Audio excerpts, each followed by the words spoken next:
Bonjour à toutes, bonjour à tous. Mettez votre casque, chaussez vos crampons, on va parler football. Le Pressé, c'est un podcast pour tout ce qui touche au football américain. La NFL, comme le football universitaire. News, mock draft, discussion autour d'un thème. On abordera tous les sujets de notre passion. Ce sera toujours en format très court, alors on ne perd pas de temps, parce que je suis pressé.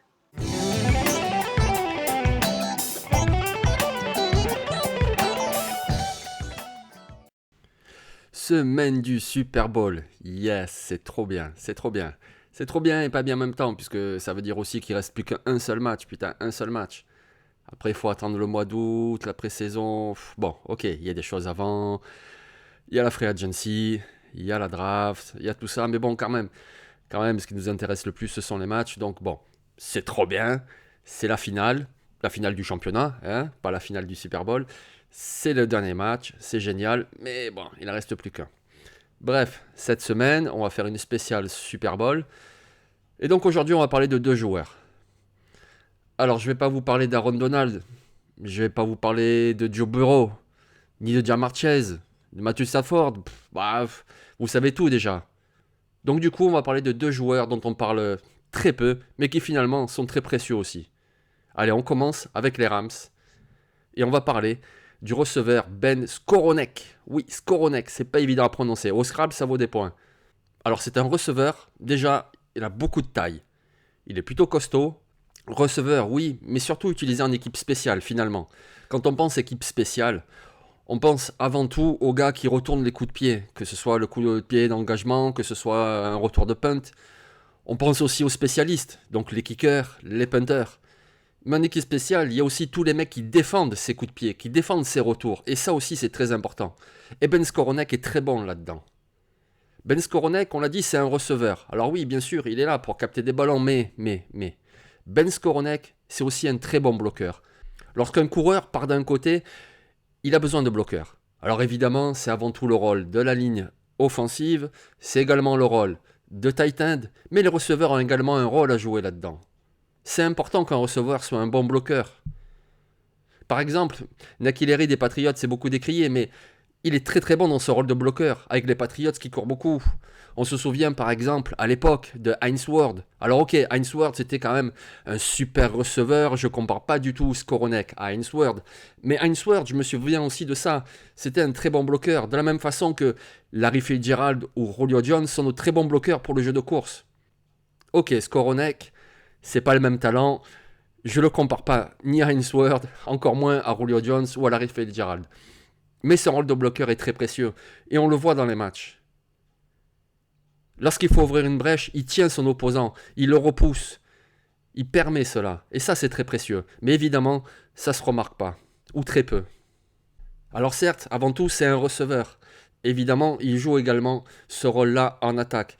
Après, on se souvient la finale de conférence face aux 49ers, ce ballon qui relâche alors que le touchdown semblait vraiment acquis. Mais bon, vous y trompez pas, c'est quand même un bon receveur qui peut contribuer. Et qui sait, peut-être que dans le match de l'année, il va tirer son épingle du jeu.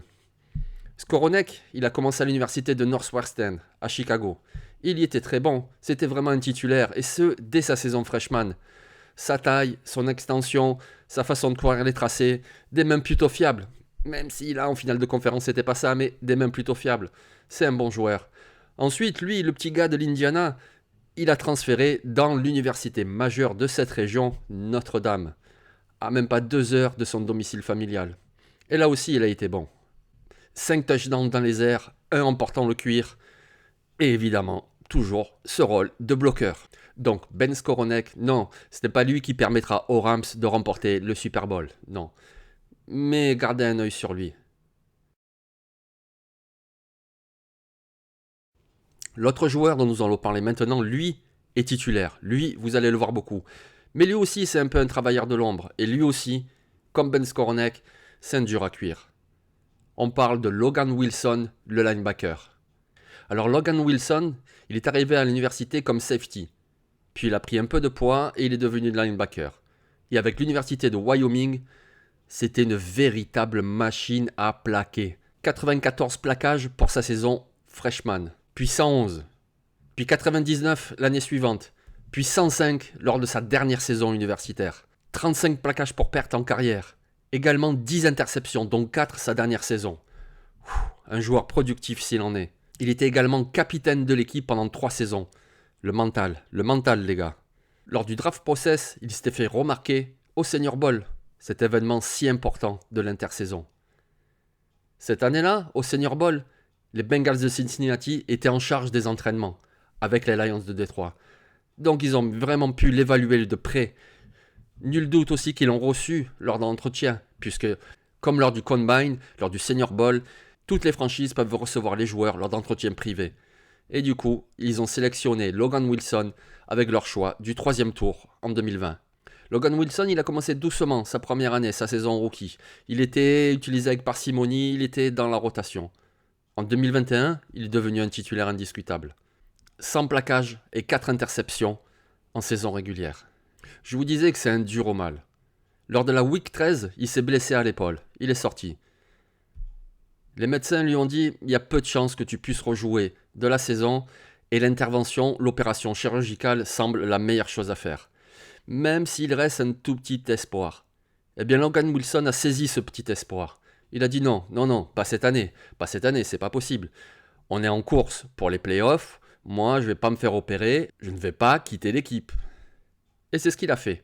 Il a donc raté 3 matchs, il s'est reposé, il a fait de la rééducation, et il est revenu en Week 17 face aux Chiefs de Kansas City. Et ce jour-là, il a joué l'intégralité des snaps défensifs de son équipe. Un dur à cuire, on vous dit. Les Bengals sont short à la position de linebacker. Ils ont eu pas mal de blessures.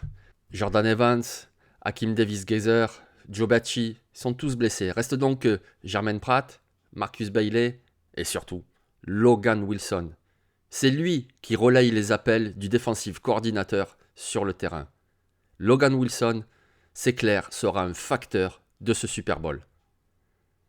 Voilà, vous en savez plus sur 2 joueurs de l'ombre. On se retrouve très bientôt pour aborder un autre thème de ce Super Bowl. Abonne-toi sur YouTube. Abonne-toi sur Twitter. Et si ça te plaît, donne-moi un peu de force. Mais fais vite, je suis pressé.